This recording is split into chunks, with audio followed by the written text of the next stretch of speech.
और अगली खबर अहमदाबाद से है। मुंबई को दहलाने के बाद आतंकी अब सावन में रच रहे हैं एक बड़ी साजिश। अहमदाबाद में पुलिस को मिले हैं कई देसी बम।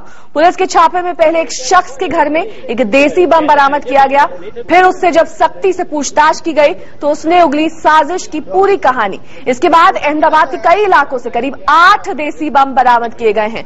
पुलिस को यह अंदेशा है कि सावन के महीने में मंदिरों में भारी भीड़ के दौरान किसी बड़ी साजिश के तहत ये देसी बम यहां लाए गए थे। तस्वीरों में आप देख रहे हैं ये वही देसी बम है जो अहमदाबाद पुलिस ने बरामद किए हैं। लगभग 8 देसी बम अहमदाबाद के अलग अलग जगहों से बरामद किए गए हैं और ये कहा जा रहा है कि सावन के महीने में जब भक्त मंदिरों में जाते हैं, पूजा अर्चना के लिए जाते हैं, भारी भीड़ मंदिरों में होती है, ऐसे ही मंदिरों को निशाना बनाने के लिए इन देसी बम का इस्तेमाल किया जाना था। और ज्यादा जानकारी के साथ पूरब पटेल हमारे संवाददाता इस वक्त हमारे साथ जुड़ रहे हैं। पूरब, क्या जानकारी है इन बमों के बारे में और साथ ही उन लोगों के बारे में जहां पर इस तरह के देसी बम बरामद किए गए हैं? जी बिल्कुल नेहा, मैं आपको बताऊं कि शहजाद नाम के एक व्यक्ति को कल रात अहमदाबाद पुलिस ने पकड़ा था। उसके घर से एक देसी बनावट का बम मिला था। उसके बाद उसकी लंबी पूछताछ चली देर रात तक, तब जाके पुलिस को पता चला कि शहजाद ने कुल 10 बम बनाए हैं, तो जिनमें से 7 बम उसने अहमदाबाद के चंदोड़ा इलाके में छुपाए हैं। तो वहां पर भी पुलिस ने रेड करके 7 बम बरामद कर दिए थे। फिलहाल वो सारे बम डिस्फ्यूज कर दिए हैं पुलिस ने और शहजाद की पुलिस अभी पूछताछ कर रही है। शहजाद की पूछताछ में नेहा ये भी बाहर आया है कि उसके साथ 2 और साथी थे, उनकी भी पुलिस छानबीन कर रही है। लेकिन जब हमने यहाँ के पुलिस कमिश्नर से बात की तो उन्होंने बताया कि इस शहजाद को लेकर आतंकी प्रवृत्ति के साथ शहजाद का कोई ताल्लुकात नहीं है। ये फिलहाल देसी बम ही बनाता था। यूपी का, रांची का रहने वाला है शहजाद। तो फिलहाल शहजाद और पूरब दोबारा आपके पास लौटेंगे, तमाम जानकारी लेंगे। अपने दर्शकों को इस वक्त वो तस्वीरें दिखा देते हैं जब ये 8 देसी बम बरामद किए गए। किस तरह की ये शहजाद नाम का वो शख्स है जो पुलिस ने गिरफ्तार किया है। इसके अलावा इनसे पूछताछ की जा रही है कि आखिरकार किस तरह की साजिश को अंजाम देने की ये प्लान्स बना रहे थे, मंसूबे इनके थे। जो जितनी भी भीड़ भाड़ वाली जगह होती है उन्हें निशाना बनाने की ये पूरी तैयारी कर चुके थे। और अब देसी बम की बरामदगी के बाद अहमदाबाद की पुलिस इस जांच में जुट गई है कि आखिरकार इस देसी बम को बनाने का सामान कहां से मुहैया होता था, कहां तक जुड़े हैं इस पूरे साजिश के तार, कहां तक फैले हुए हैं। क्या किसी तरह से मुंबई तक जुड़े हुए हैं ये तार? क्या ये पूरा का पूरा नेटवर्क आप कह सकते हैं देसी बम बनाने का, ये एक साथ लिंक्ड है, एक साथ जुड़ा हुआ है? और ये तमाशबीन आप वहां पर देख सकते हैं जहां पर ये 8 देसी बम बरामद किए गए और इन्हें डिफ्यूज करने के लिए भी एक खास तौर की प्रक्रिया का इस्तेमाल किया गया। एक खास तरीके से इन बमों को डिफ्यूज किया गया। देसी बम होते हैं काफी खतरनाक, काफी ज्यादा इनका इम्पैक्ट होता है और यही वजह है कि इन्हें डिफ्यूज करने के लिए तमाम एहतियात बरते गए।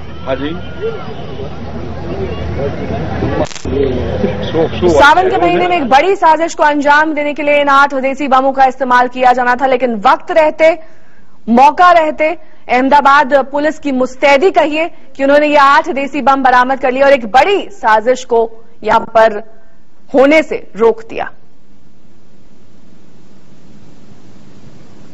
ये तस्वीरें उस शख्स की हैं जिसे पुलिस ने अपने हिरासत में लिया है। इस शख्स से तमाम पूछताछ की जा रही है बमों के बारे में। और मुंबई धमाके के बाद आतंकी देश में कई और धमाकों की साजिश रच रहे हैं। आईबी ने देश भर के प्रमुख ठिकानों के निशाने बनाए जाने का अलर्ट जारी किया है। आईबी के मुताबिक आरबीआई और भाभा परमाणु संस्थान आतंकियों के मुख्य निशाने पर है। देखिए हमारी खास रिपोर्ट। आतंकी अपनी साजिश से मुंबई को दहला चुके हैं। अब उनकी नापाक निगाहें हैं इबादत गाहों पर, परमाणु केंद्रों पर, रिफाइनरीज पर और बांधों पर। जारी हो गया है आतंकी खतरे का हाई अलर्ट। सीरियल ब्लास्ट से देश की आर्थिक राजधानी को खून से लाल कर देने के बाद आतंकी अब न केवल आम लोगों को निशाने पर ले रहे हैं, बल्कि बेहद अहम प्रतिष्ठानों को भी निशाना बनाने की फिराक में हैं। धार्मिक स्थल हैं आतंकियों के निशाने पर। आईबी ने अलर्ट जारी किया है। आतंकी धार्मिक स्थलों पर हमला कर सकते हैं। इन निशानों में न केवल अमरनाथ और छड़ी मुबारक की यात्रा शामिल है, बल्कि तमाम इबादतगाह भी इस लिस्ट में है, जहां बड़ी संख्या में श्रद्धालु इकट्ठे होते हैं। बड़े प्रतिष्ठानों पर भी है दहशत का निशाना। आईबी की माने तो लश्कर तैयबा और जमात उद दावा के अलावा उनसे जुड़े संगठन मुल्क के तमाम ऐसे प्रतिष्ठानों पर हमला कर सकते हैं जो राष्ट्रीय महत्व के हैं। इनमें भाभा एटॉमिक रिसर्च सेंटर समेत बड़े परमाणु प्रतिष्ठान और जामनगर और तमाम और बड़ी रिफाइनरी शामिल है। इन स्थानों पर भी अलर्ट के बाद सुरक्षा बढ़ा दी गई है।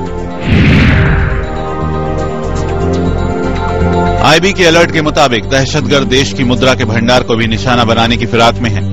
दहशतगर्दों की योजना रिजर्व बैंक ऑफ इंडिया को भी निशाना बनाने की है और इसके लिए लश्कर के आतंकियों को बाकायदा ट्रेनिंग दी जा रही है।